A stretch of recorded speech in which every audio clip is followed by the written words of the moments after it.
Hello, my name is Ryan Railsback, and I am doing my first video to talk about my childhood, my family history, and the process of uncovering repressed memories that have brought things to life and light about my family and myself that I did not know previously. And my name used to be spelled Ryan, and the last name was pronounced Railsback and spelled Railsback. And this is important because this is the family name, one of them, that I'll be talking about. You can look up the history of this name. One aspect of its history, its modern history, being my uncle, Steve Railsback, who was an actor in Hollywood, isn't so much anymore. But he's been an actor in Hollywood since about the 1960s, late 1960s, early 1970s. And some of his movies include Life Force, about a colonizing group of blood-sucking vampire aliens. He was Charles Manson in the original Helter Skelter TV movie. He was Ed Gein in the movie Ed Gein. He was in the X-Files, Slasher, The Devil's Rejects. Seen a pattern? There's a little bit of a pattern there. And this is going to be prominent in the way that I'm talking about my family and how events and certain things have gone down. And so remember that Railsback name, specifically Steve Railsback. And I encourage you to check out some of his work if you haven't already. The episode of the X-Files he's in, couple episodes, those are really entertaining. Ed Gein's an entertaining one.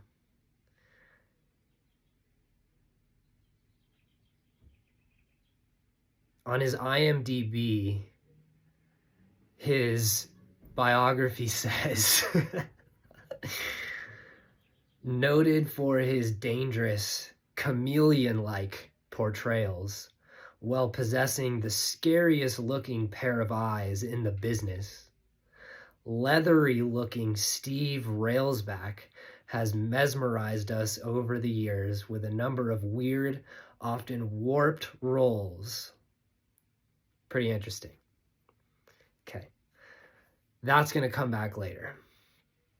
So these memories came up for me January of 2021, and I had just gotten married. We went on our honeymoon in Costa Rica, and my wife at the time, we're divorced now. This will be a part of the story. She had a dream that I was taken away from her and brainwashed and put through mind control experiments and brought back to her. And she had to help me get unbrainwashed. And we'd had dreams and vivid dreams like this all the time, and we shared them with each other. And so this wasn't anything out of the ordinary. And then a couple weeks later, I got back home and I was going through a process of releasing anger and rage from my body, because I had been in a space of healing trauma and spiritual practices already. And as I was communicating with my higher self, with my soul, with God, I started receiving information and seeing and experiencing memories come up like a flood out of the back of my mind, out of my sub and unconscious, and reveal to me that I had been lied to in childhood, that I was put through mind control experiments myself, military operative mind control experiments from the time that I was a few months old up to about 8 years old. And these happened in 3 major windows. All of this didn't become clear right away, but it became clear that I had been lied to. I had been living in a Truman Show-esque reality, and that my mom from childhood was a main participant in these mind control experiments. And things included in these mind control experiments were ritualized rape, non-ritualized physical abuse and sexual abuse, false memory insertion, hypnotic and trance suggestion and narrative implantation. There were many things that I'm going to be talking about in the videos to come, in the details, the gritty, grimy details of the things that I experienced in these mind control experiments. There were drugs, many drugs involved, mkultra type of scenarios. And for this video, I don't want to get too far into the exact details because I want to lay the ground to be able to kind of rant and ramble when I go into these details of these memories, because it's such a complex web. There are answers that bring up more questions, and so I'm just going to lay the ground here. And what I uncovered, what I know now after these 2 years, is that my family history was completely lied about. I was born into a military family, a covert military family that was raised in cult-like environments. They too were experiencing mind control experiments and ritualized abuse. This family was presented as an oil family, as a money family, when really it's a covert technology family. And the generations have been embedded and tied into the Navy and the Air Force and all of the shadow bodies that operate in between there.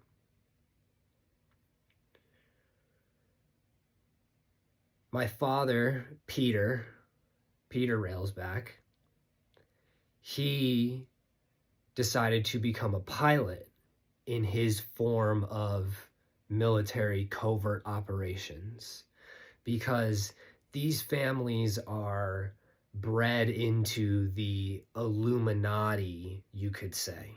There's so many levels to the hierarchy, but from the time that these children are born, they're bred and moved through programs and environments in order to direct them in the ways that the hierarchy wants them to go. They want to create certain abuse at a certain age so that then at a later point in time, the desire for justice from that abuse will lead someone down a certain path. So Peter, my father, went down the path of being a pilot, and he flew for many small-scale cargo and passenger companies, but he also flew for World Airways. back when they were operating, and he would fly to Malaysia and Saudi Arabia and all the time. And we almost moved to Guam when I was a kid. And these are the types of things that I started, once memories came up, I started realizing like this was not normal. Like these things that I experienced in childhood, in terms of just what I was consciously aware of, were not normal. He was gone for 6 months at a time, multiple months at a time, lived in Puerto Rico for 6 months, flew for a small little cargo airplane company that would go down to South America and Trinidad and Tobago and Venezuela, Colombia. And so these things started becoming more apparent. And because he experienced this stuff as a kid, he didn't want me to have to go through it. However, the people that he was embedded with got a hold of me and used me as a chess piece, used me as blackmail in order to get him to do the things that they wanted to do, or I would receive repercussions. So he had to do it. He had to follow that stuff. He had to be gone for certain lengths at a time and leave me with this woman who didn't care about my life at all, who only cared about the attention that I was giving her. He died when I was 10 years old. And so my perception of him was very tainted.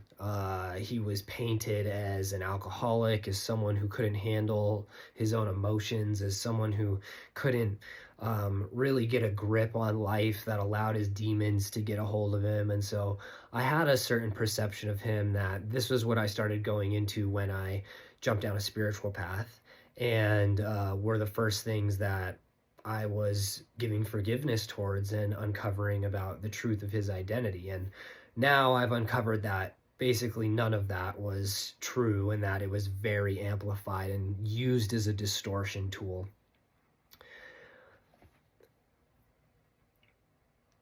The tools that I was able to use through these memories were things like tapping into my Akashic records, meditation, mantra chanting to heal my physical body, communication with my higher self, with my guides, with God, full devotion to God with my entire life is what allowed me to move through this experience in the way that I have, because I have not had to get professional help. I didn't want to get professional help because professional help is them trying to diagnose me and tell me all sorts of things that I knew weren't going to help me. And so I've done this on my own. I've had support through friends, through family, through having conversations with them. But in terms of the healing part and the investigation and the expression, that's completely been done by myself. And so part of me talking about all of this is to share these tools, because this has happened to so many people.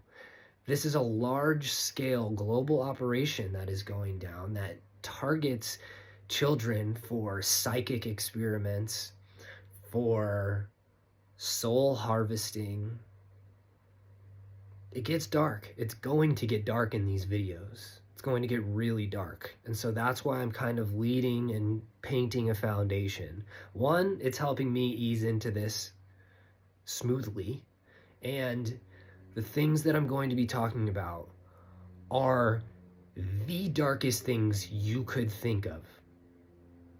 And I haven't even uncovered all the darkest things that have happened to me yet. So I'm continually uncovering things that I didn't even really understand were possible for beings and people to choose and to perpetuate. So prepare yourself for these confessions. Ground yourself. Know that I am coming from a place of sturdiness. of awareness, of shamanic awareness, of black magic awareness, of understanding the protection and the power and the sovereignty that I hold because I faced these things.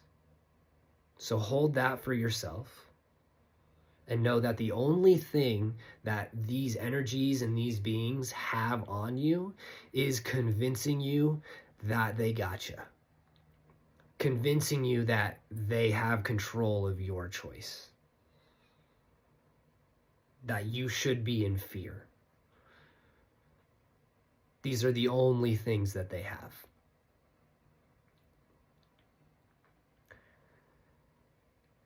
I waited to confront Nancy, my abuser, one of them from childhood, my mom, until I had reached a place of complete and total forgiveness. I knew that what I was uncovering was like so complex, so I couldn't just start confronting right away. I had to understand what was going on. I needed to allow myself to process it. And at the beginning, I anchored into the intention that I would only be confronting her or anybody from a place of total forgiveness. So that is what I have moved into in the last 2 years. And as of the beginning of April, I think, April, May, mid-April, I have confronted Nancy. I have told her about not everything, but the things that I needed to talk to her about, what I experienced from her. Again, not exactly everything, because that's what I'm going to be getting to. But that I had no desire to have her be a part of my life. I had no desire to have her be a part of my future family, a part of my mental state, because there was continued manipulation. There was continued intentional mental control and assertion of authority. So I don't want any part of that. And I've learned to take my power back. I've learned to hold my ground. I've learned to be in boundary, and I've learned to hold it in a state of forgiveness. And I've done this through experiencing a complete and total lie that I was fed as a kid.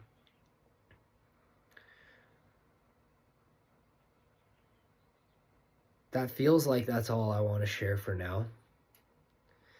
The next video is going to be getting into the first